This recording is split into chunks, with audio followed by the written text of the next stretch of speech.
एक लोटा जलधारेमध्ये सुद्धा प्रसन्न होणारा भगवान उमानाथ, भगवान भोलेनाथ अंतःकरणामधून रोज एक जलधारा वाहिली आणि रोज अंतःकरणातून श्रद्धा, निष्ठा, भाव, भक्ती, प्रेम जागा ठेवून जर भगवंताचं दर्शन घेतलं, इच्छा नसताना सुद्धा शिव महापुराण कथा ऐकली, कीर्तन ऐकलं, तरी सुद्धा आपल्या जीवनाचा इच्छा नसताना बसू द्या. काय एखाद्या वेळेला सांगते तुम्हाला, श्रीमद भागवत कथा असेल, श्रीराम कथा असेल, शिव महापुराण कथा आपण श्रवण करतो. जीवनाचा उद्धार. कथा म्हणजे कारस आहे. ज्याचं पूर्वजन्मीचं काहीतरी पुण्य शिल्लक आहे तोच या धर्म मंडपामध्ये येऊन बसलेला असतो.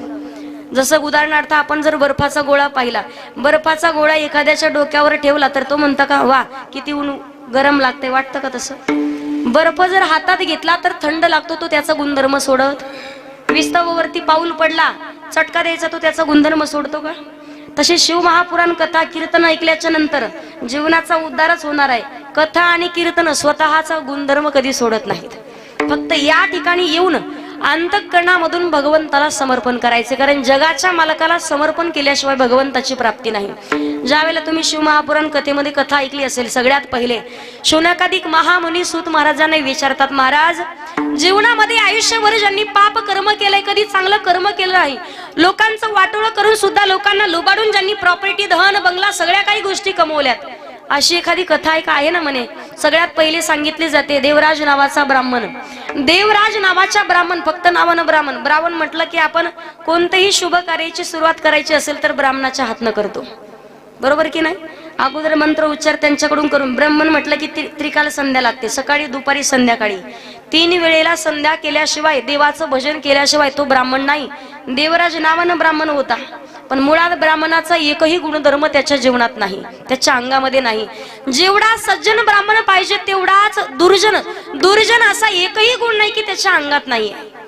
ज्या वेळेला आई वडिलांनी विचार केला मदिरा प्राशन करतोय, मांसाहार करतोय, लोकांचं वाटोळं करतोय, लोकांना लुबाडून धन जमा करतोय, आई वडिलांना वाटलं याचं लग्न लावून दिल्याच्या नंतर का होईना हे चांगल्या मार्गाला. आणि आई वडिलांचा गोड गैरसमज आहे. बऱ्याच जणाला वाटतं पोराच्या नाकात व्यसन टोचली म्हणजे पोरग. अहो तुम्ही तुमच्या पोरासोबत लोकांच्या एका निरागस पोरीचं सुद्धा वाटोळं करायला लागले. जोपर्यंत 4 जण स्वतःच्या पायावरती उभं राहून स्वतः कष्ट करून 4 जणांचं पोट भरवण्याची अक्कल तुमच्या पोराला येत नाही, तोपर्यंत अजिबात त्याचं लग्न लावून द्यायचं नाही. भलं ती 35 नाही तर 40 होऊ द्या, पण तोपर्यंत लग्न लावू द्यायचं नाही. देवराज नावाच्या ब्राह्मणाच्या आई वडिलांनी विचार केला, त्याचं लग्न लावून दिलं. महान पतिव्रता होती, भोलेनाथांची रोज सेवा करायची. पण नंतर शोभावती नावाच्या वेश्याचं त्याला वेड लागलं आणि ते वेश्याच्या नादी लागून शेवटी स्वतःचं आयुष्य बर्बाद करून घेतलं. 2 मुलांचं स्वतःच्या पत्नीचं मस्तक त्यानं धडापासून बाजूला केलं. मस्तक घेऊन त्या वेश्याकडे आला आणि सांगितलं तुझ्यावरती एवढं प्रेम करतो की मस्तक म्हणून प्रतीक घेऊन आलोय. त्यावेळेला त्या वेश्याने सुद्धा सांगितलं दुष्टा पापी आहेस तू. अरे सौभाग्य म्हणून 7 जन्मी हाच पती मिळावा. जिनं महायज्ञाला फेरे घेतलेत, रोज तिनं भगवान परमात्माला साकडं घालत होती की माझं सौभाग्य व्यवस्थित राहू दे, त्यांची बुद्धी जागेवरती येऊ दे आणि माझे पती मला परत आणून दे. पण दृष्टा तूच त्याच निरागस पत्नीचा 2 लेकरांचं वाटोळ केलंय, धडापासून मस्तक बाजूला केलंय. संपला, स्वतः तिरस्कार केला. आणि देवराज आल्याच्या नंतर त्यानं एका अरण्यामध्ये जाऊन भगवान भोलेनाथांच्या मंदिरात जाऊन त्यानं भोलेनाथाचं दर्शन घेतलं. रात्रीची वेळ होती, पोटामध्ये आग पडली, भूक लागलेली, त्याला तहान लागली, पाणी प्याला. पण खाण्यासाठी काही भेटेल, काही भक्त मंडळी त्याच मंदिरामध्ये रात्री झोपलेली. मध्यरात्रीच्या वेळेला त्यानं चोरून नैवेद्य खाल्ला आणि धावत पळत लागला तर एका पुजाऱ्याच्या पायाला याचा धक्का लागला. सगळे उठले, चोर आला, चोर आला, एवढा मारला, ठेचून मारला, जागेवर देवराज नावाच्या ब्राह्मणाचा जीव निघून गेला. पण तरी सुद्धा शिवदूत येऊन त्याला शिवलोकाला घेऊन गेलेत. सांगायचं तात्पर्य एकच, इच्छा नसताना सुद्धा भगवंताचं भजन नामचिंतन केलं तरी सुद्धा आपल्या जीवनाचा उद्धार होणार आहे. पण अंतःकरणातून खरोखर श्रद्धा, निष्ठा, भाव जर जागा ठेवला, 84 लक्ष योनीच्या फेऱ्यातून मुक्त व्हाल, जीवन मुक्त अवस्थेला प्राप्त व्हाल. कारण मानवाचा जन्म एवढ्या सहजासहजी आपल्याला भेटलेला नाही. देवानं दिलाय 84 लक्ष योनीचा फेरा फिरून आल्यावर. महिला मंडळ ज्या वेळेला पाप पुण्य समान होईल तेव्हा मानवाचा जन्म आहे. उपजेते नासे, नासिले ते पुनरपी दिसे, हे घटिका यंत्र जैसे परिभ्रमेगा. कोण कधी जाईल सांगता येत नाही, म्हणून संत सांगतात योग्य वेळेत सावध व्हा. याच देही घडे देवाचे भजन, देवी दिला देह भजना गोमटा. जव हे सकळ सिद्ध आहे, हात चालावया पाय, तव तू आपली सोहित पाहे, आणि तीर्थयात्रे जाई चुकू नको. योग्य वेळेत सावध व्हायचे. साधू संतांनी भगवंताला समर्पण. आता महादेवाचा परिवार जर आपण पाहिला, महिला मंडळ, महादेवाच्या परिवारात कोण कोण सदस्य आहेत? तुम्ही बोलले तर कीर्तन होईल, मला काही एकटीला गुत्त दिलेलं नाही. महादेवाच्या परिवारात कोण कोण सदस्य आहेत? पहिले आहेत भगवान भोलेनाथ, बरोबर. महिला मंडळ जर नाही बोलल्या, एकीमेकीच्या शेजारणीची शपथ तुम्हाला. 7 दिवस नाही बोलल्या तरी चालेल, पण आज माझ्या कीर्तनाच्या दिवशी बोलावं लागेल, बरोबर. सगळ्यांनी माझ्यासोबत बोलायचंय. पहिले आहेत भगवान भोलेनाथ, दुसऱ्या पार्वती माता, तिसरे कार्तिक महाराज आणि चौथे गणपती बाप्पा. आता मला सगळ्यांनी सांगायचंय महादेवाचं वाहन काय आहे? थोडं जोरात बोला. कोण म्हणलं घोडा? काय नंदी वाहने, बरोबर. आणि पार्वती मातेचं वाहन काय?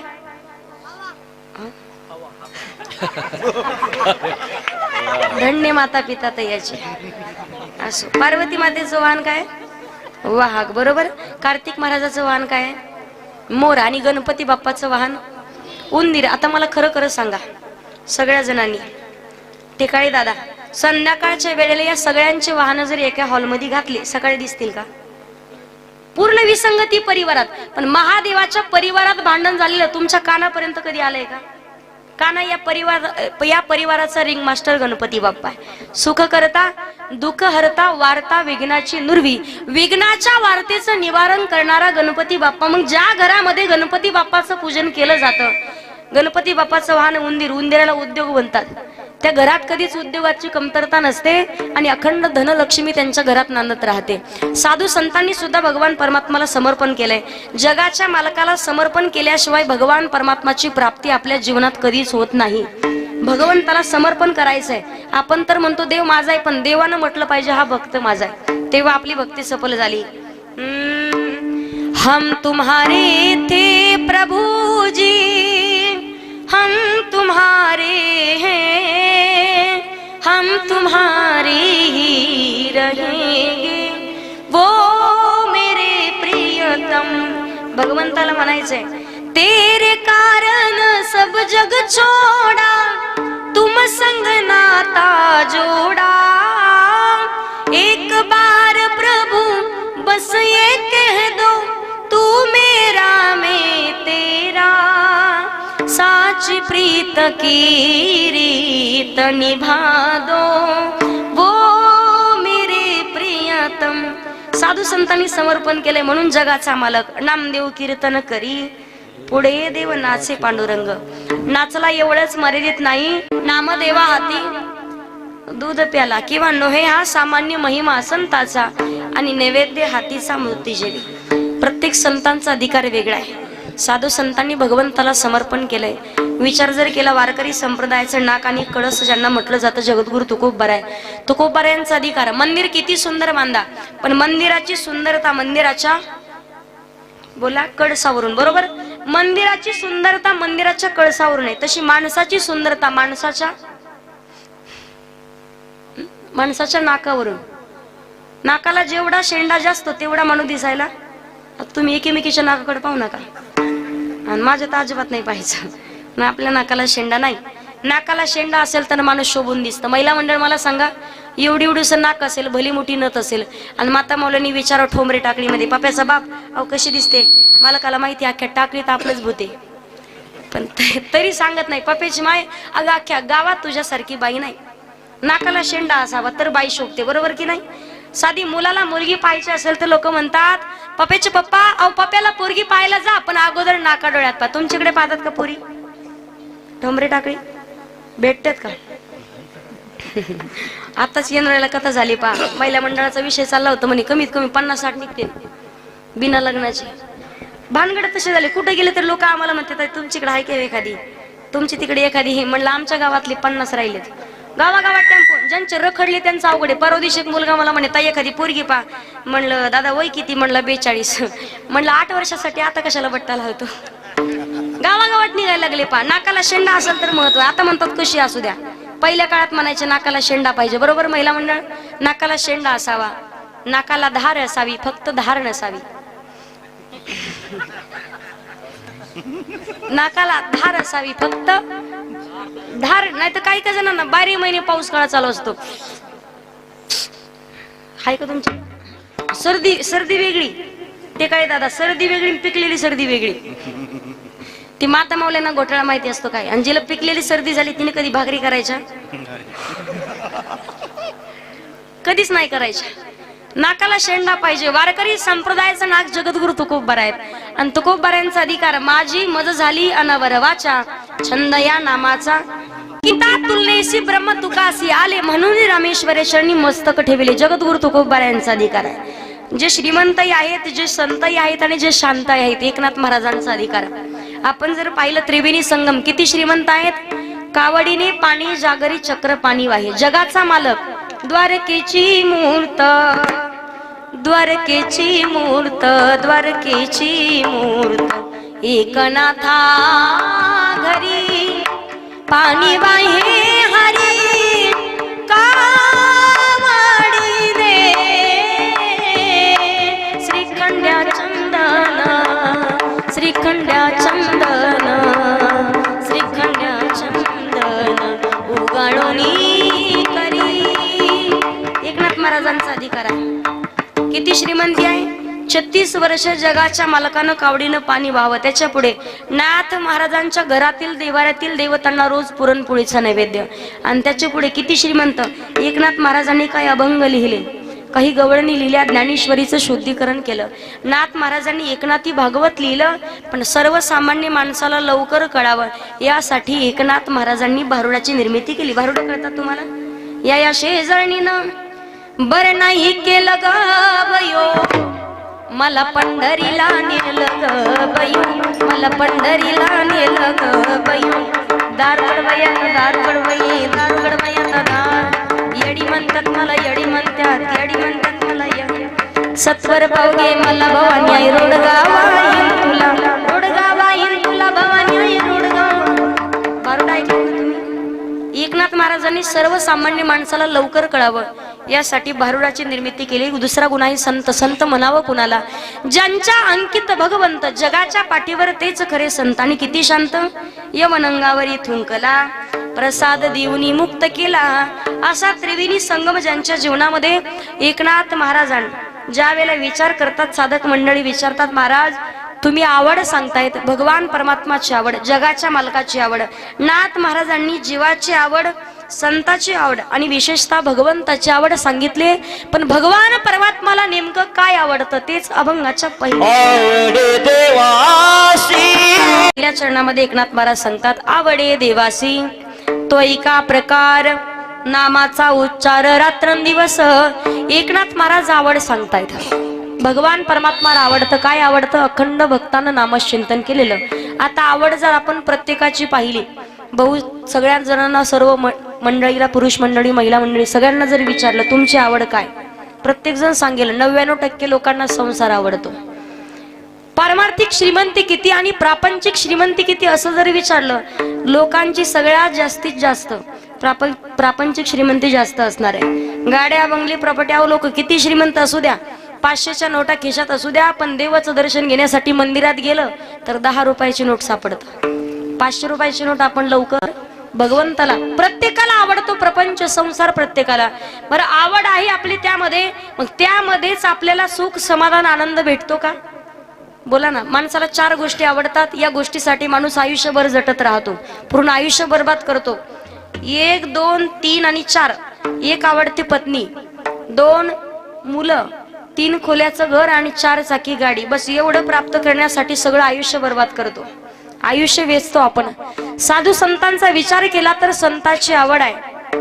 आवडे हे रूप गोजिरे सगुण आणि पाहता लोचन सुखावले. संताची आवड वेगळी आहे.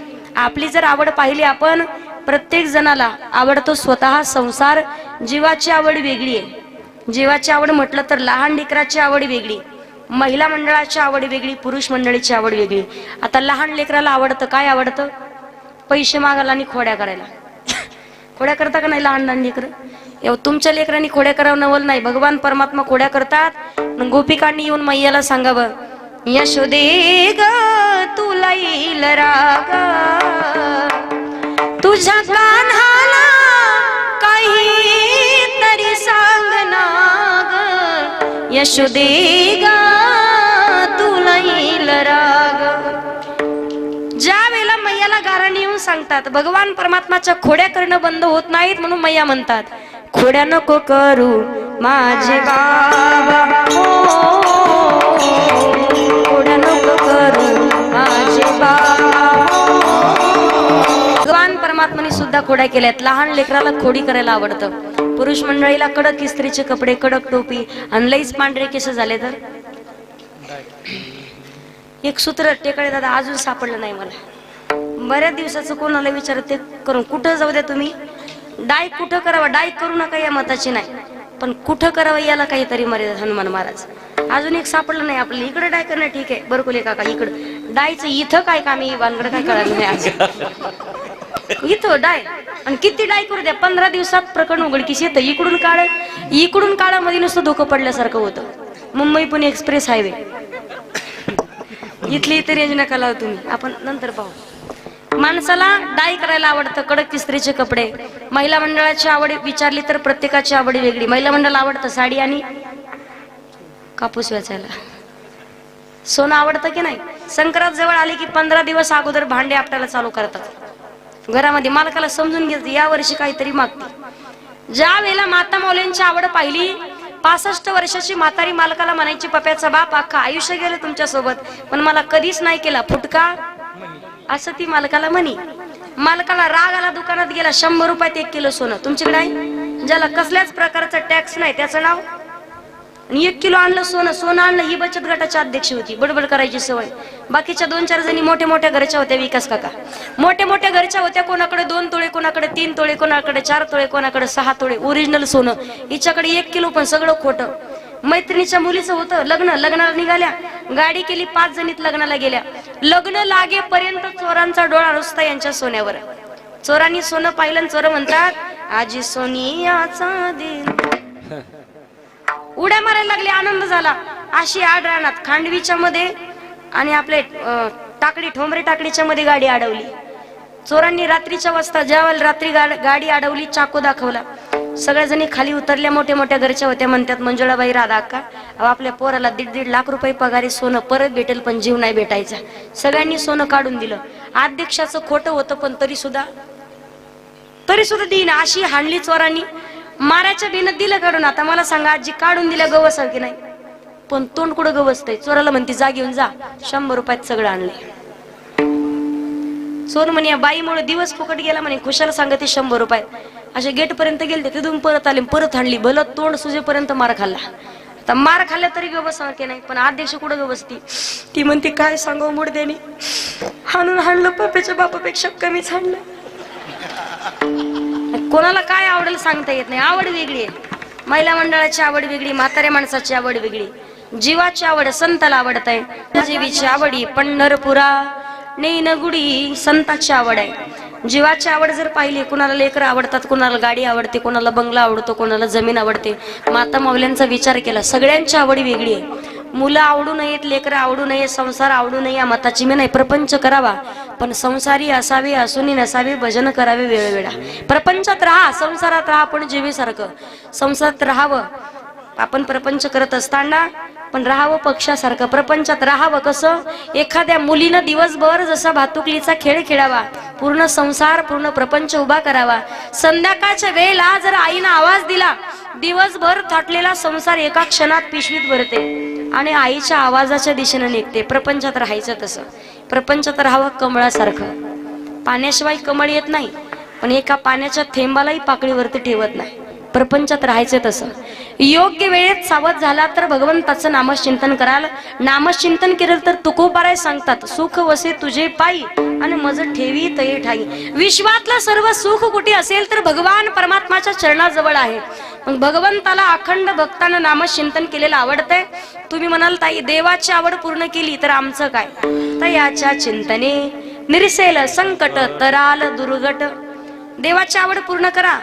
माऊली ज्ञानोबा सांगतात पा, भगवंताचं नामचिंतन करा, नारायण हरी उच्चार नामाचा, आणि तेथे कळी काळाचा रीग नाही। फक्त योग्य वेळेत सावध होऊन भगवंताचं भजन योग्य वेळेत का करावं? हरी हरी तुम्ही म्हणारी सकळ, तेने माया जाळ तुटतील, किंवा सारासार विचार करा उठा उठी, नामधरा कंठी। योग्य वेळेत सावध होऊन भगवंताचं नामचिंतन करायचंय। का करावं माऊली ज्ञानोबराय सांगतात, ज्ञानदेव पुसे निवृत्तीसी चाड आणि गगनाहुनी वाढ नाम आहे. ऐसा नामाचा महिमा वेद शिनला झाली सीमा,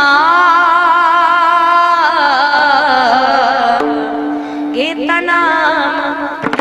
नाम विठोबाचे पर्वत जळती पापाची. भगवंताची आवड पूर्ण करा. ते भगवान परमात्मा अभिमान नुरे कोड अवघेची पुरे, पण काय करावी साधने फळ अवघेची येणे किंवा येणे साधती साधने आणि तुटती भवाची बंधने. योग्य वेळेत सावधून भगवंताचं नाम चिंतन. आवडला पाहिजे, प्रपंच आवडावा, मुलं लेकरं बाळे आवडले पाहिजेत, पण मुलगा पाहिजे कसा, कुळी कन्यापुत्र होती जी सात्विक कथा याचा हरिक. अख्ख्या गावात चांगलं पियतो म्हणून नाव असेल तर काय कामाचं नाही. चांगला मुलगा जन्माला येण्यासाठी सुद्धा संत सांगतात, सुशिलो मातृ पुण्येन पितृ पुण्येन चतुरता उदार वंश पुण्येन आत्म पुण्येन सौभाग्यता. मुलगा सुशील उदार चांगल्या विचाराचं निवडण्यासाठी, भाग्यवान निवडण्यासाठी त्याचं स्वतःचं पूर्वजन्मीचं पुण्य, त्याच्या आईवडिलांचं पुण्य, त्याच्या वाडवडिलांचं पूर्वजांचं पुण्य आणि त्याच्या पूर्ण कुळाचं परंपरेचं पुण्य असावं लागतं. त्याशिवाय मुलगा चांगल्या विचाराचा निवडू शकत नाही. बऱ्याच जणाला मुलगा असावा प्रभू रामचंद्रासारखा. महिला मंडळाला वाटतं सुद्धा, वाटतं की नाही, प्रभू रामचंद्र आपल्या पोटी काही गरीब पाप्याच्या बापासोबत भांडण करून आले काय तुम्ही? लईच बसले असं टेन्शन. सगळ्या गावाचं कर्ज जस काय तुमच्यावरच काही कर्ज नाही ना, टेन्शन घेऊ नका. ज्याच्यावर कर्ज तोच खरा मर्द, फक्त लोकांचं काढू नका. आता मला सांगा महिला मंडळ, वाटतं ना तुम्हाला प्रभू रामचंद्रासारखा मुलगा जन्माला यावा? असं करा नाही तर असं करा, प्रभू रामचंद्रासारखा मुलगा जन्माला या. वाटतं की नाही? बरं घरी एवढे शांत बसता का तुम्ही? आमच्या पुरुष मंडळी म्हणत असतात, ज्याची बायको मुक तो सगळ्यात मालकाला म्हणते काय काय सांभाळू, घर सांभाळू की दार सांभाळू की जनावर सांभाळू की लेकर सांभाळू की सासू सासरे, नेमकं सांभाळू काय? मालक म्हणतो मी सगळं सांभाळतो, तू फक्त तुझं तोंड सांभाळ. मालकाला बोलू देत नाही तुम्ही शब्द घरी. प्रत्येक बाईला वाटतं आमच्या पोटी प्रभू रामचंद्रासारखा मुलगा जन्माला यावा, येईल ना जन्माला, पण ते अगोदर कौशल्य होणं फार महत्वाचं आहे. आजची कौशल्य पाहिली तर 6 वाजले की टीव्ही पुढे जाऊन बसती. बऱ्याच जणी बसले तिथं, पण मालिकेचं त्यांना असं आठवत असेल आज काय चालू असेल नेमकं मालिकेत, आणि खरोखर मालिकेचा त्याग करून आल्या. नाशिकच्या भागात एकदा कीर्तन निघाले, म्हटलं मावशी आव चला ना कीर्ताला, आमची जेवणाची व्यवस्था त्यांच्या घरी. काका ती बाई म्हणे ताई आली असते, पण काय सांगा तुम्हाला लई आवडती मालिका आहे. म्हटलं मावशी मालिका कोणती? म्हणे माझ्या नवऱ्याची बायको. हाय का मालिका ती? महिला मंडळ लाज वाटतात का? माना आली तर मला सांगायचंय प्रभू रामचंद्र येतील, पण त्या अगोदर कौशल्य व्हावं लागेल. छत्रपती शिवाजी महाराज तुमच्या पोटी जन्माला येतील, पण त्या अगोदर मासाहेब जिजाऊ तुम्हाला व्हावं लागेल. आज विचार जर आपण केला, देव देश आणि धर्म ज्यांच्यामुळे जिवंत आहे ते महाराष्ट्राचे राजे छत्रपती शिवाजी महाराज. आज आपल्या दारामध्ये तुळस, मंदिरावर कळस, महिलांच्या कपाळावरती कुंकू, पुरुषांच्या कपाळावरती बुक्का, महिलांच्या नाकात नथ आणि पुरुषांच्या ओठावर मिशी कुणामुळे जिवंत आहे? केवळ महाराष्ट्राचे राजे छत्रपती शिवाजी महाराजांमुळे जिवंत आहे. हे विसरून आपल्याला कधीच चालणार नाही. काही सुपडा साफ झालंय सगळं. मावळा एक दिप्पाडची दिप्पाड, एक मावळा एका टायमाला 5-5 पाचून खायचा. 5 पोळ्याचा 1 पाचुंदा, 5 25 चपात्या एका टायमाला खायचा. आता करूच मरल. 25 चपात्या एका टायमाला. आता दिवसभर एकच चपाती खात. एवढे हातपाय आणि भली मोठी ढेरीन माय म्हणती महावाघ. पहिल्यासारखे वाघ पाहायला नाही भेटत आता. मुलगा असावा चांगल्या विचाराचा, छत्रपती शिवाजी महाराजांसारखा. देव देश आणि धर्म ज्यांच्यामुळे जिवंत आहे. आज जर विचार केला, लोकांना विचारलं 16 वर्ष ते सांगणार आहेत आपण, पण कधी विचारच केला नाही. धर्मवीर छत्रपती संभाजी महाराजांनी 16 वर्षे संस्कृत मधून उद्भूषण सारखा ग्रंथ लिहिलेला आहे. महाराष्ट्राचे राजे छत्रपती शिवाजी महाराजांनी 16 वर्षी स्वराज्य स्थापनेची शपथ घेतली आणि 35व्या वर्ष अवघा महाराष्ट्र जोडलाय. माऊली ज्ञानोबारायांनी भावार्थ दीपिका सारखा महान ग्रंथ, ज्ञानेश्वरी सारखा ज्या वेळेला सांगितलं तेव्हा माऊली ज्ञानोबारायांचं वय वर्ष होतं 16 वर्ष. धोक्याचं नसून मोक्याचं योग्य वेळेत आपण सावध झालं पाहिजे. अहो आता 16 वर्षाचं पोरग 2-2 पुढे सोबतच फोडतंय. तो बरा गालात तोंडामध्ये काय काय घेऊन बरेच जण माग बसले असेल त्याच्याच उद्देशानं. बापाचं खातं त्याच टपरीवर आणि मुलाचं खातं त्याच टपरीवर. हे गुणधर्म पाहायला भेटतात का? संस्काराचा अभाव असल्यामुळं. पुरुष मंडळीची लवकर ट्यूबलाईट पेटत नाही सकाळी सकाळी, कोणतं काम सुचत नाही तोंडात वेळा टाकल्याशिवाय. एक दिवस मालकीला संक्रांत आली होती, जवळ संक्रांत आली म्हणून मालकीने म्हणे मला साडी पाहिजे 2000ची. तेवढ्यात मुलगा म्हटला पप्पा शाळा जरा 2 किलोमीटर लांब आहे म्हणे, मला सायकल पाहिजे. तेवढ्यात मुलगी आली, मुलगी म्हणती पप्पा मला नवीन ड्रेस पाहिजे. सगळं पण तेवढ्यात लहान पोरग होतं म्हणे बाळ्या एक काम कर, तेवढी ती खिडकीतली तंबाखूची पुडी घे रे. तंबाखूची पुडी घेतली, चुना नव्हता, उसण्या रांब होता त्याचा आणला शेजारचा. उसण्या तंबाखूला उसना चुना लावून ज्या वेळेला त्यानं विडा तोंडात टाकला, हा आता बोला म्हणलं काय काम आहे तुमचं. माणसाला तोंडात टाकल्याशिवाय बऱ्याच जणांना अनुभव येतो, दुसरं कोणतं काम सुचत नाही लवकर. या गोष्टीचा अभाव फक्त संस्कारामुळे येतोय.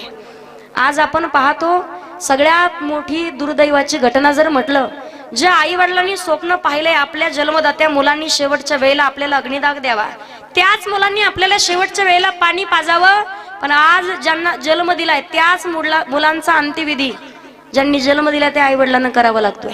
बऱ्याच गावागावात घटना आहेत का, मुलं व्यसनाच्या आधीन स्वाधीन गेलेले आहेत. कीर्तनात जेवढे येऊन बसलेत सगळे भाग आई वडिलांचे आशीर्वाद आहेत, आई वडिलांचे चांगली संस्कार त्यांच्यावरती आहेत. इथे येण्यासाठी सुद्धा संत सांगतात जन्मोजन्मी आम्ही बहुपुण्य केले आणि तेव्हा या विठ्ठले कृपा केली. आवड प्रत्येकाची वेगळी, जीवाची आवड, संताची आवड, भगवान परमात्माची आवड केली तर भगवान परमात्मा आपली आवड पूर्ण करतो. कारण देवाचा स्वभाव आहे घेशी तेव्हा देशी ऐसा असशी उदार. त्या जगाच्या मालकाचं अखंड नामचिंतन करायचं आहे. कधीतरी कथा कीर्तन आपण श्रवण करतो, 50-60 वर्षापासून अनादी कालापासून चालत आलेला सप्ताह आहे आणि अनादी कालापर्यंत चालणार आहे. पण आपल्यात बदल काहीच होत नसेल तर सप्ताह करून उपयोग. दरवर्षी कमीत कमी सांगते 5 तरी माळकरी झाले पाहिजेत माळकरी सप्ताहामध्ये. बरेच जण दरवर्षी काही लोक काढतात माळा पण घालत नाहीत. 31 तारखेला बऱ्याच लोकांनी काढल्या. कमीत कमी 5 तरी माळकरी झाले पाहिजेत. माळकरी झाले तर भगवान भोलेनाथाला आनंद होणार आहे, भगवान परमात्माला जगाच्या मालकाला सुद्धा आनंद होणार आहे. पण ही संस्काराचा अभाव असल्यामुळे आपण फक्त कीर्तनाचं आयोजन करतो, सप्ताहाचं आयोजन करतो, 7 दिवस एवढे मोठाले टिळे लावतो. असं वाटतं की आता वारकरी भला मोठा, गावातला ओरिजिनल महाराजाच्या पेक्षा फिका पडतो. पण ते भले मोठाले टिळे लावून पुढं. मला सांगायचं एकच तुम्हाला, भगवान परमात्माला आवडतं नामचिंतन केलेलं, देवाची आवड पूर्ण केली तरच भगवंत आपली आवड पूर्ण कराल. तुम्ही म्हणाल ती कशी? जगाच्या मालकाचं अखंड नामचिंतन केलं, भगवंतानं आवड पूर्ण केली. एवढा उदार भगवंत आहे, उपमन्यूनं भगवंताची तपश्चर्या केली, फक्त दुधाची वाटी पाहिजे होती, महासागर भगवंताने दिलाय. 5 वर्षाच्या द्रोह बाळानं भगवान परमात्माकडे फक्त वडिलांची मांडी मागितली होती तर अढळ पद दिलंय. जगाच्या मालकाच्या बोटाला फक्त चिंदी मांडली, अखंड मुखात भगवंताचं भजन होतं. जगाच्या मालकानं 999 धाग्याच्या बदल्यात 999 साड्या दिल्यात. त्याच्या पुढे मुठभर पोह्याच्या बदल्यात सोन्याची नगरी देणारा भगवान परमात्मा आहे. त्या जगाच्या मालकासाठी म्हणायचंय. संत सांगतात पंढरीशी जारे आल्यानं संसारा, दिनाचा सोयारा पांडुरंग वाट पाही उभा. सगळ्या जणी म्हणा, सगळ्या जणींनी जोरात म्हणा. असे गोदाडीने गुंडाळू घेऊ नका, जोरात म्हणा सगळ्यांनी. नाही जर म्हटलं तर शेजारणीची शपथ. वाट पाही उभा कृपाळू ताताडी उतावीळा, वाट पाही उभा.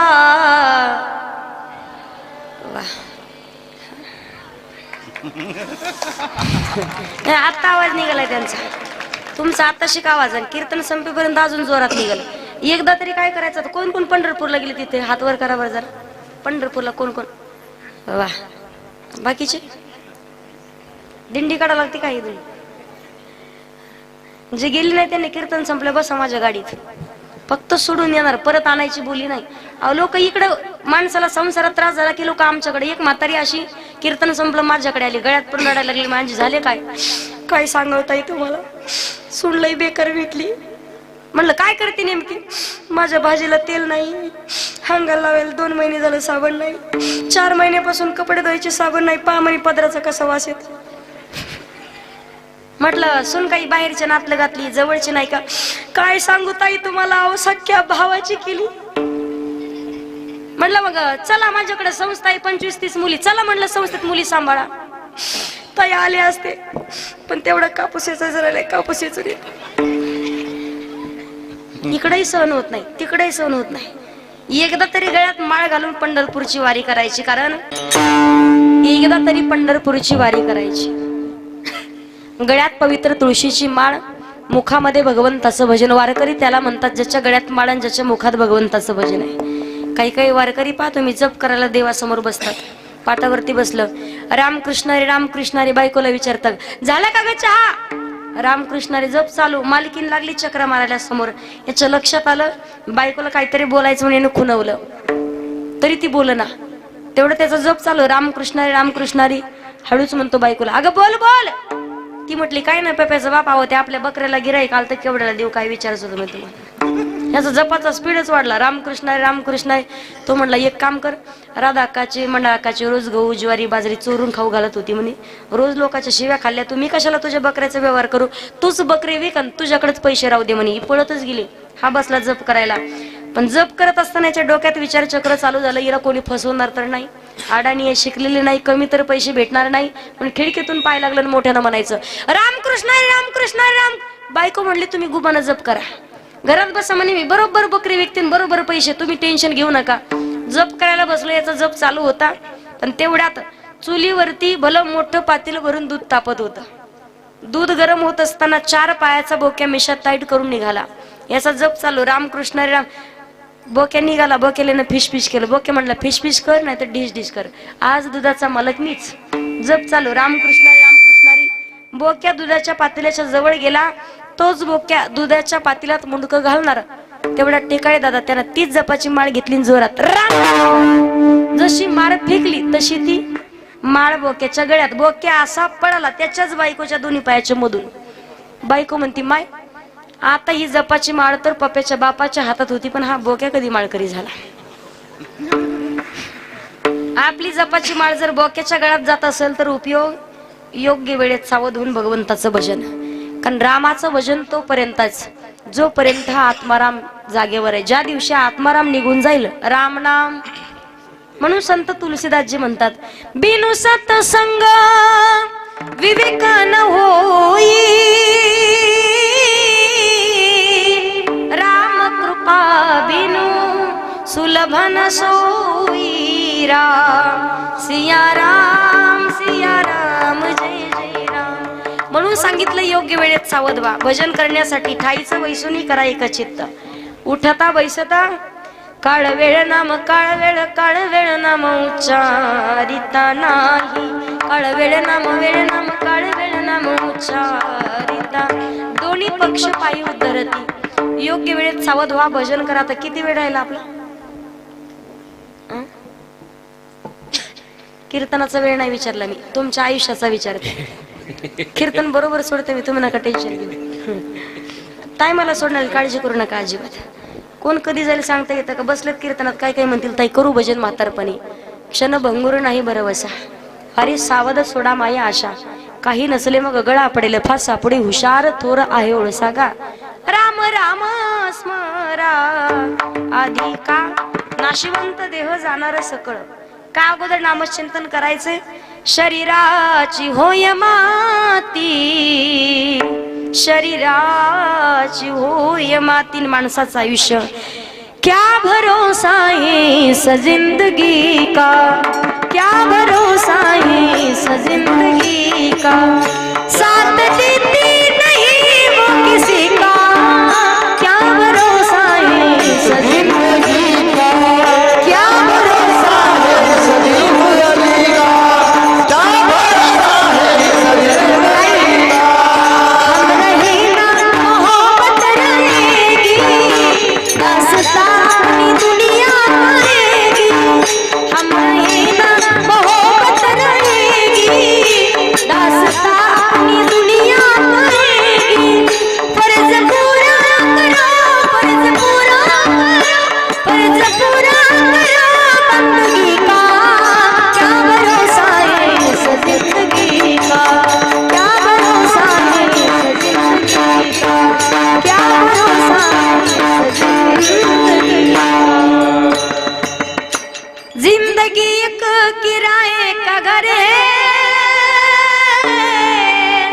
एक न एक दिन बदलना पड़ेगा, मौत जब तुझको आवाज देगी,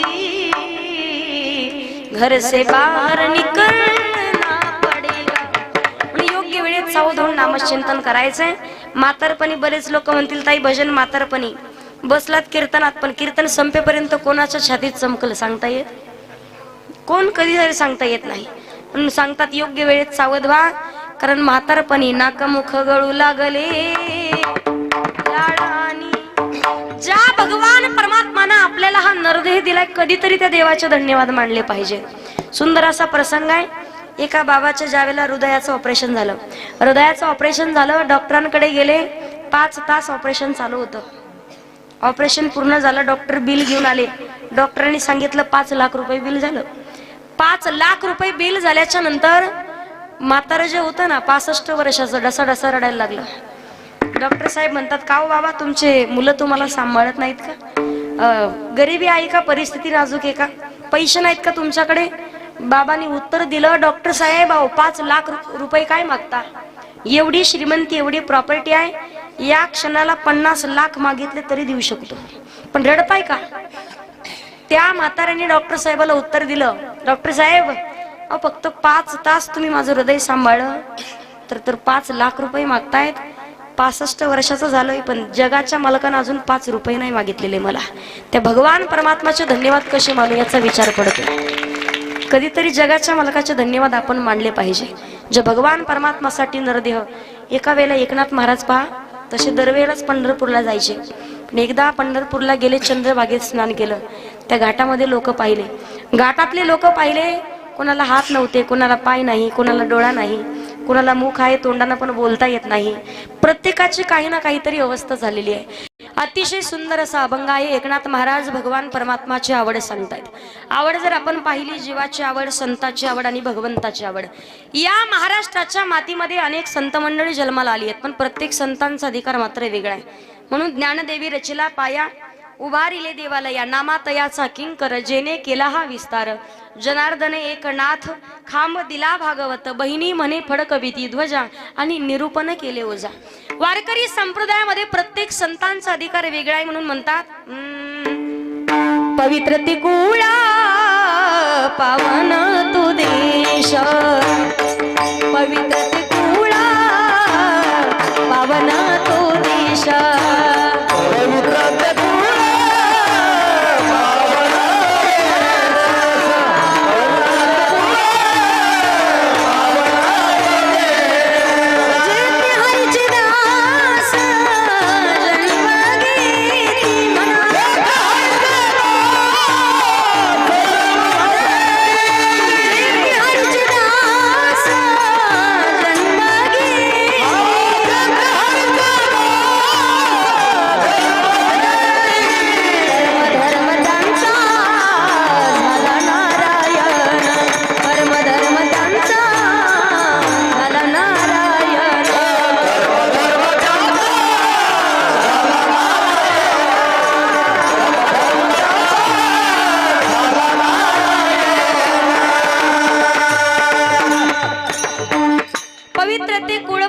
तू देश, जेते हरीचे दास जन्म घेती.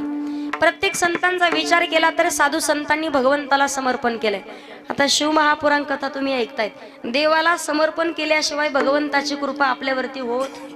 एक लोटा जलधारेमध्ये सुद्धा प्रसन्न होणारा भगवान उमानाथ, भगवान भोलेनाथ, अंतःकरणामधून रोज एक जलधारा वाहिली आणि रोज अंतःकरणातून श्रद्धा, निष्ठा, भाव, भक्ती, प्रेम जागा ठेवून जर भगवंताचं दर्शन घेतलं, इच्छा नसताना सुद्धा शिव महापुराण कथा ऐकली, कीर्तन ऐकलं, तरी सुद्धा आपल्या जीवनाचा इच्छा नसताना बसू द्या. काय एखाद्या वेळेला सांगते तुम्हाला, श्रीमद भागवत कथा असेल, श्रीराम कथा असेल, शिव महापुराण कथा आपण श्रवण करतो. जीवनाचा उद्धार. कथा म्हणजे कारस आहे. ज्याचं पूर्वजन्मीचं काहीतरी पुण्य शिल्लक आहे, तोच या धर्म मंडपामध्ये येऊन बसलेला असतो.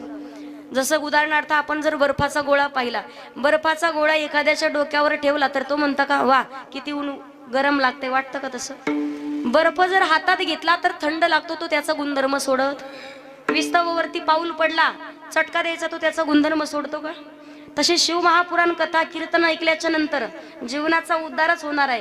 कथा आणि कीर्तन स्वतःचा गुणधर्म कधी सोडत नाहीत. फक्त या ठिकाणी येऊन अंतःकरणामधून भगवंताला समर्पण करायचे, कारण जगाच्या मालकाला समर्पण केल्याशिवाय भगवंताची प्राप्ती नाही. ज्या वेळेला तुम्ही शिवमहापुराण कथेमध्ये कथा ऐकली असेल, सगळ्यात पहिले शौनकादिक महामुनी सूत महाराजांना विचारतात, महाराज जीवनामध्ये आयुष्यभर ज्यांनी पाप कर्म केलंय, कधी चांगलं कर्म केलं नाही, लोकांचं वाटोळं करून सुद्धा लोकांना लुबाडून ज्यांनी प्रॉपर्टी धन बंगला सगळ्या काही गोष्टी कमवल्यात, अशी एखादी कथा एक आहे ना म्हणे. सगळ्यात पहिले सांगितली जाते देवराज नावाचा ब्राह्मण. देवराज नावाच्या ब्राह्मण, फक्त नावानं ब्राह्मण. ब्राह्मण म्हटलं की आपण कोणतेही शुभ कार्याची सुरुवात करायची असेल तर ब्राह्मणाच्या हातनं करतो, बरोबर की नाही. अगोदर मंत्र उच्चार त्यांच्याकडून करून, ब्राह्मण म्हटलं की त्रिकाल संध्या लागते, सकाळी दुपारी संध्याकाळी 3 वेळेला संध्या केल्याशिवाय, देवाचं भजन केल्याशिवाय तो ब्राह्मण नाही.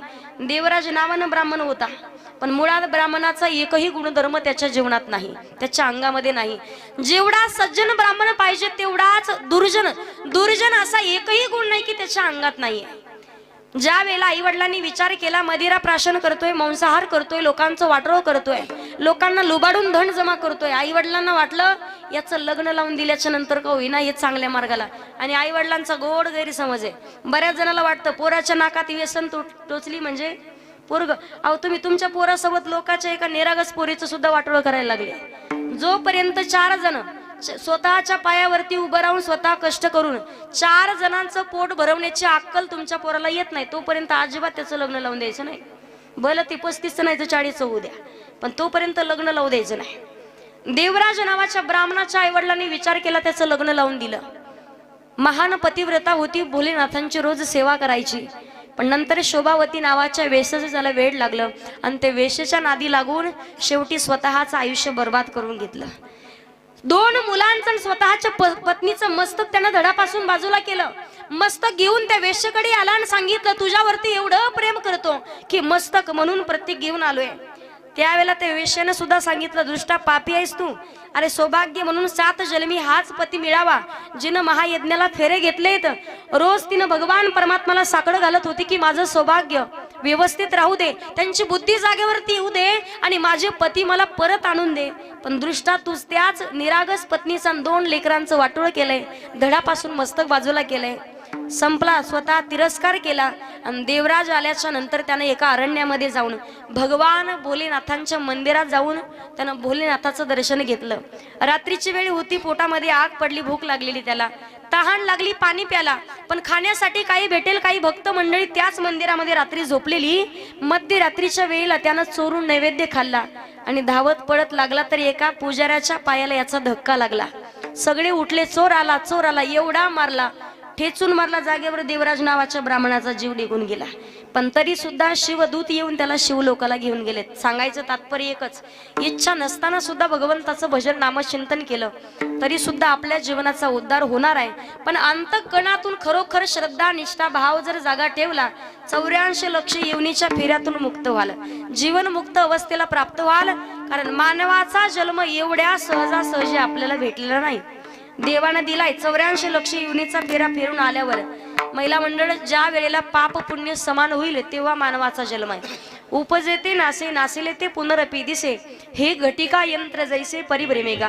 कोण कधी जाईल सांगता येत नाही, म्हणून संत सांगतात, योग्य वेळेत सावध व्हा. याच देही घडे देवाचे भजन, देवी दिला देह भजना गोमटा.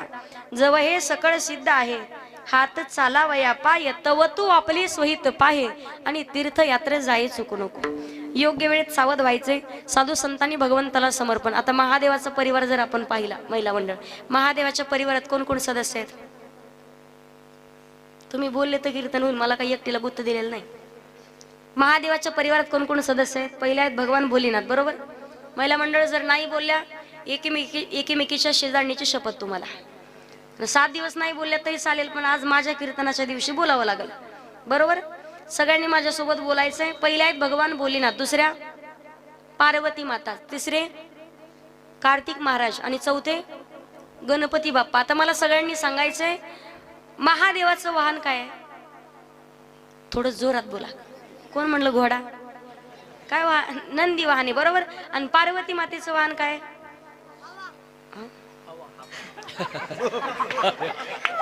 धन्य माता पिता तयाचे. असो, पार्वती मातेचं वाहन काय? वाहक, बरोबर. कार्तिक महाराजाचं वाहन काय? मोर आणि गणपती बाप्पाचं वाहन उंदीर. आता मला खरं खरं सांगा सगळ्या जणांनी, टेकाळे दादा, संध्याकाळच्या वेळेला या सगळ्यांचे वाहन जर एका हॉलमध्ये घातले सकाळी दिसतील का? पूर्ण विसंगती परिवारात.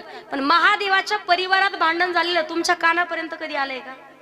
काना या परिवाराचा रिंग मास्टर गणपती बाप्पा आहे. सुख करता, दुःख हरता, वार्ता विघ्नाची नुरवी, विघ्नाच्या वार्तेचं निवारण करणारा गणपती बाप्पा. मग ज्या घरामध्ये गणपती बाप्पाचं पूजन केलं जातं, गणपती बाप्पाचं वाहन उंदीर, उंदिराला उद्योग बनतात, त्या घरात कधीच उद्योगाची कमतरता नसते आणि अखंड धनलक्ष्मी त्यांच्या घरात नांदत राहते. साधू संतांनी सुद्धा भगवान परमात्माला समर्पण केलंय. जगाच्या मालकाला समर्पण केल्याशिवाय भगवान परमात्माची प्राप्ती आपल्या जीवनात कधीच होत नाही. भगवंताला समर्पण करायचंय. आपण तर म्हणतो देव माझा आहे, पण देवानं म्हटलं पाहिजे हा भक्त माझा आहे, तेव्हा आपली भक्ती सफल झाली. हम तुम्हारे थे प्रभु जी, हम तुम्हारे हैं, हम तुम्हारे ही रहेंगे, वो मेरे प्रियतम.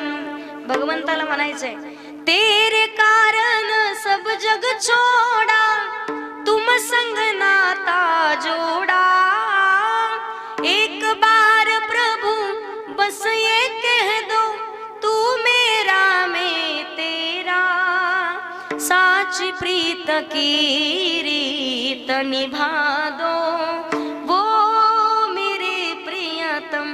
साधू संतांनी समर्पण केले म्हणून जगाचा मालक नामदेव कीर्तन करी, पुढे देव नाचे पांडुरंग. नाचला एवढंच मर्यादित नाही, फिरविले देऊळ जग माझी ख्याती, फिरविले देऊळ जगा माझी ख्याती. नामदेवा हाती दूध प्याला किंवा नोहे हा सामान्य महिमा संताचा, आणि नैवेद्य हातीचा मूर्तिजेवी. प्रत्येक संतांचा अधिकार वेगळा आहे. साधू संतांनी भगवंताला समर्पण केलंय. विचार जर केला, वारकरी संप्रदायाचं नाक आणि कळस ज्यांना म्हटलं जातं जगद्गुरु तुकोबराय, तुकोबरायांचा अधिकार. मंदिर किती सुंदर बांधा, पण मंदिराची सुंदरता मंदिराच्या बोला कळसावरून, बरोबर? मंदिराची सुंदरता मंदिराच्या कळसावरून आहे, तशी माणसाची सुंदरता माणसाच्या नाकावरून. नाकाला जेवढा शेंडा जास्त तेवढा माणूस दिसायला. तुम्ही एकीमेकीच्या नाकाकडे पाहू नका, आणि माझ्या तर अजिबात नाही पाहायचं. आपल्या नाकाला शेंडा नाही. नाकाला शेंडा असेल तर माणूस शोभून दिसतं. महिला मंडळ मला सांगा, एवढी एवढीसं नाक असेल, भली मोठी नथ असेल, आणि माता मौलांनी विचारा ठोंबरे टाकळीमध्ये, पाप्याचा बाप अहो कशी दिसते, मला काला माहिती अख्ख्या टाकळीत आपलंच भूते, पण तरी सांगत नाही. पप्याची माय, अगं अख्ख्या गावात तुझ्यासारखी बाई नाही. नाकाला शेंडा असावा तर बाई शोभते, बरोबर की नाही? साधी मुलाला मुलगी पाहायची असेल तर लोक म्हणतात, पप्याचे पप्पा अहो पप्याला पोरगी पाहायला जा, पण अगोदर नाका डोळ्यात पा. तुमच्याकडे पाहतात का पोरी ठोंबरे टाकळी भेटतात का? आताच येणाऱ्याला कथा झाली पा, महिला मंडळाचा विषय चालला होता म्हणे कमीत कमी 50-60 निघते बिना लग्नाची. भानगड तसे झाले, कुठे गेले तर लोक आम्हाला म्हणतात तुमच्याकडे आहे का एखादी, तुमची तिकडे एखादी हे. म्हणलं आमच्या गावातली 50 राहिलेत. गावागावात टेम्पो, ज्यांचे रखडले त्यांचा अवघड आहे. परवा दिवशी एक मुलगा मला म्हणे ताई एखादी पोरगी पा. म्हणलं दादा वय किती? म्हणलं 42. म्हणलं 8 वर्षासाठी आता कशाला बट्टाला होतो. गावागावात निघायला लागले पा. नाकाला शेंडा असेल तर महत्व. आता म्हणतात कशी असू द्या, पहिल्या काळात म्हणायचे नाकाला शेंडा पाहिजे, बरोबर महिला मंडळ? नाकाला शेंडा असावा, नाकाला धार असावी, फक्त धार नसावी. नाकाला धार असावी, फक्त धार. नाही तर काही का जणांना 12 महिने पाऊस काळा चालू असतो. हाय का तुमची सर्दी वेगळी, ते काय दादा, सर्दी वेगळी, पिकलेली सर्दी वेगळी. ती माता मौल्यांना घोटाळा माहिती असतो काय. आणि जिला पिकलेली सर्दी झाली तिने कधी भाकरी करायच्या? कधीच नाही करायच्या. नाकाला शेंडा पाहिजे. वारकरी संप्रदायाचं नाक जगद्गुरु तुकोबराय, आणि तुकोबरायांचा अधिकार. माझी मज झाली अनवर वाचा, छंद या नामाचा. तू किता तुलनेसी ब्रह्म तुकासी आले, मनोनी रामेश्वर चरणी मस्तक ठेविले, आरती तुकारामा, आरती तुकारामा, स्वामी सद्गुरु बाबा सच्चिदानंद मूर्ती,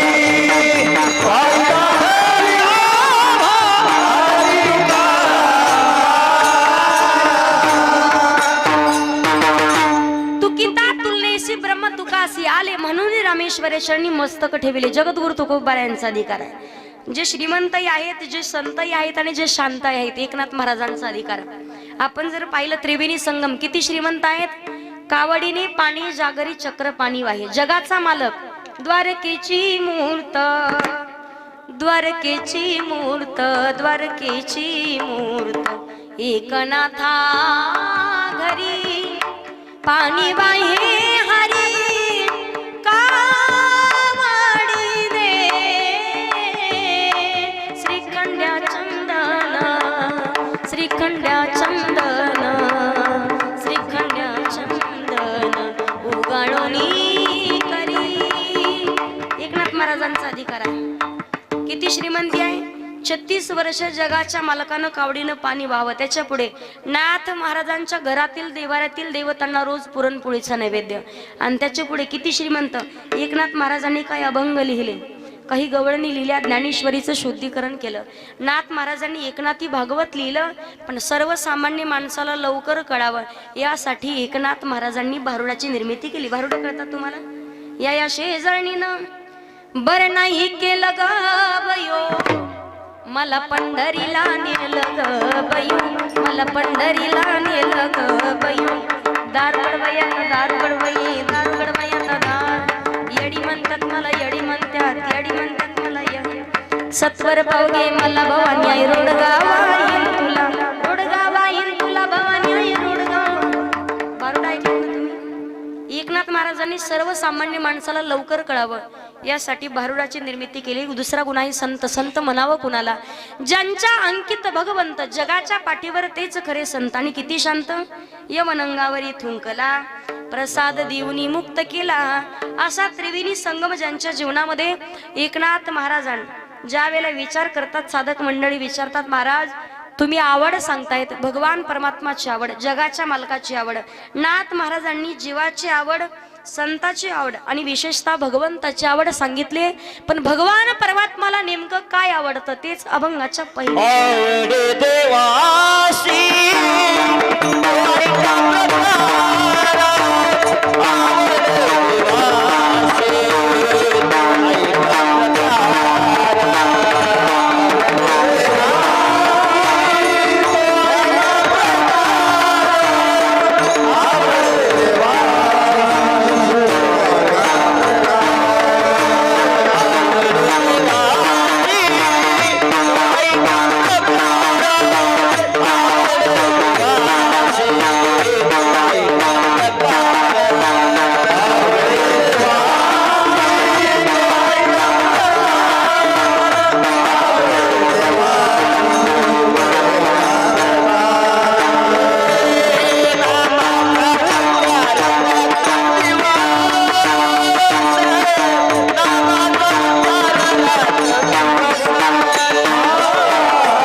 टाळी वाजवा एकदा.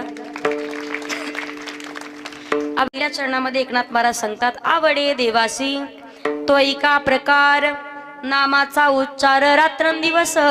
एकनाथ महाराज आवड सांगतायत. भगवान परमात्माला आवडतं. काय आवडतं? अखंड भक्तानं नामचिंतन केलेलं. आता आवड जर आपण प्रत्येकाची पाहिली, भाऊ सगळ्या जणांना, सर्व मंडळीला, पुरुष मंडळी, महिला मंडळी सगळ्यांना जर विचारलं तुमची आवड काय, प्रत्येक जण सांगेल 99% लोकांना संसार आवडतो. पारमार्थिक श्रीमंती किती आणि प्रापंचिक श्रीमंती किती असं जर विचारलं, लोकांची सगळ्यात जास्तीत जास्त प्रापंचिक श्रीमंती जास्त असणार आहे. गाड्या, बंगली, प्रॉपर्ट्यावर लोक किती श्रीमंत असू द्या, 500च्या नोटा खिशात असू द्या, पण देवाचं दर्शन घेण्यासाठी मंदिरात गेलं तर 10 रुपयाची नोट सापडतं. 500 रुपयाची नोट आपण लवकर भगवंताला, प्रत्येकाला आवडतो प्रपंच संसार प्रत्येकाला. बरं आवड आहे आपली त्यामध्ये, मग त्यामध्येच आपल्याला सुख समाधान आनंद भेटतो का? बोला ना. माणसाला 4 गोष्टी आवडतात, या गोष्टीसाठी माणूस आयुष्यभर झटत राहतो, पूर्ण आयुष्य बर्बाद करतो. 1, 2, 3 आणि 4. 1 आवडती पत्नी, 2 मुलं, 3 खोल्याचं घर आणि 4 चाकी गाडी. बस एवढं प्राप्त करण्यासाठी सगळं आयुष्य बर्बाद करतो, आयुष्य वेचतो आपण. साधू संतांचा विचार केला तर संतांची आवड आहे. आवडे हे रूप गोजिरे सगुण आणि पाहता लोचन सुखावले. संतांची आवड वेगळी आहे. आपली जर आवड पाहिली आपण, प्रत्येक जणाला आवडतो स्वतः संसार. जीवाची आवड वेगळी आहे. जीवाची आवड म्हटलं तर लहान लेकराची आवड वेगळी, महिला मंडळाची आवड वेगळी, पुरुष मंडळीची आवड वेगळी. आता लहान लेकराला आवडतं काय? आवडतं पैसे मागायला आणि खोड्या करायला. खोड्या करता का नाही लहान लहान लेकरं? तुमच्या लेकरांनी खोड्या करावं नवल नाही, भगवान परमात्मा खोड्या करतात. गोपिकांनी येऊन मैयाला सांगावं, यशोदे ग तुला येईल राग, तुझ्या कान्हाला काही तरी सांग ना ग, यशोदे ग तुला येईल राग. ज्या वेळेला मैयाला गाराणी येऊन सांगतात, भगवान परमात्माच्या खोड्या करणं बंद होत नाहीत, म्हणून मैया म्हणतात, खोड्या नको करू माझे बाबा हो